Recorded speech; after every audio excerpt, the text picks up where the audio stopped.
আসসালামু আলাইকুম সবাইকে। আমি আজকে চলে আসছি সিঙ্গারা বানাইতে। আর এখানে আমি নিয়ে নিছি হচ্ছে মুরগির বুকের সলিড পিসগুলো টুকরো টুকরো করে নিছি।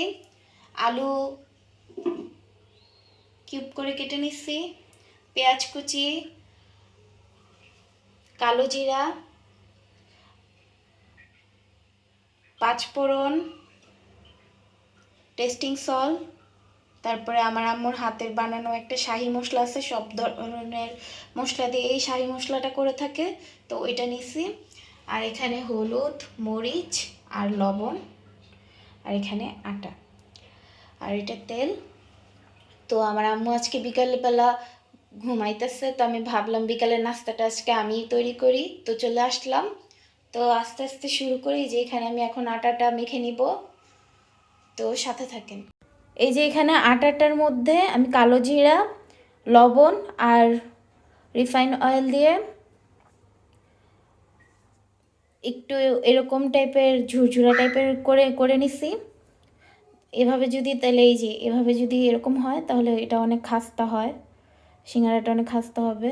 তারপরে আমি পানি দিয়ে মেখে ডোটা তৈরি করে নিব।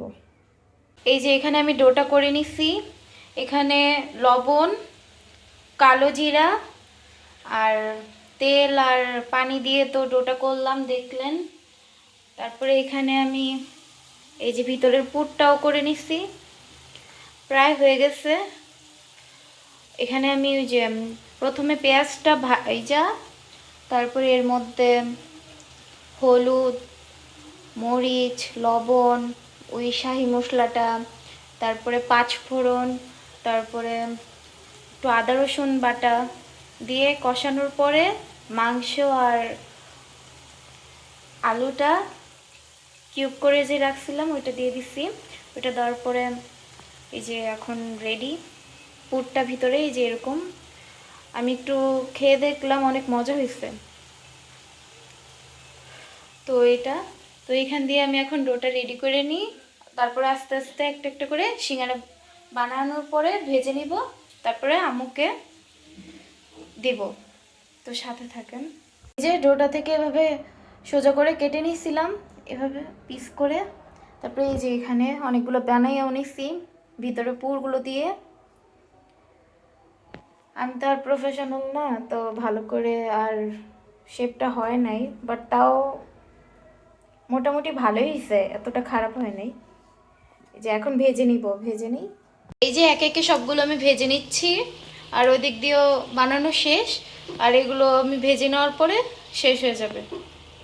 এই যে ভাজার পরে এরকম হয়েছে। এখানে মোট আমি 12টা বানাইছিলাম। ওই দিক দিয়ে খাওয়া চলতেছে, ওই যে আমিও খাইতেছি, ওইদিকে খাওয়া চলতেছে। আর এখানে আরও মনে হয় 8টা হবে। এখানে 4টা ইয়ে আছে, এখান দিয়ে আরও 8টা হবে। আর 12টা বানাইছি, এখানেও আছে। তো ওই দিক দিয়ে সবাই খাইতেছে আর আমি এদিক দিয়ে বানাইতেছি আর নিজেও খাইতেছি। তো ভিডিওটা কেমন লাগলো আপনারা জানাবেন।